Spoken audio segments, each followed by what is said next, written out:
Have you ever had somebody tell you about something, maybe a restaurant, maybe a place, and say how good it was, how amazing it was, and then you actually had never had it, but then when you went to try it, it actually was really, really good, maybe even better than they said it was? I know for me that happened this last month. I got to go to Disneyland with my family for the very first time. It was my first time. My wife's been there a bunch of times, so she's been telling me about how awesome Disneyland is, how awesome this ride is, how awesome that ride is.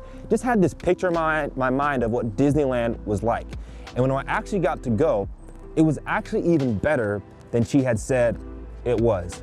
And for you, it actually makes me think of our relationships with Jesus. Sometimes we only hear about what people say about Jesus. Maybe it's from a pastor, maybe it's from someone in your life, maybe it's from us, or maybe your parents who talk about Jesus and talk about how good he is, but you yourself have not actually experienced it. There's a verse, it's in Psalm 34 and verse 8. It's one of my favorites, and it says this. It says, "Open your mouth and taste.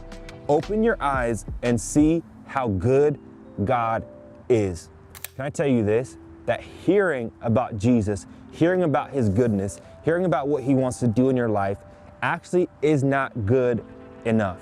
Jesus actually wants you to experience it. There's another verse, it's in Job 42 and verse 5. It's one of my favorites, and it says this. It says, I admit I once lived by rumors of you.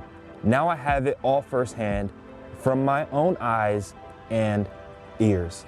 Job is basically saying, you know, I once only heard about you, God. I once only saw, but I actually now have experienced it firsthand.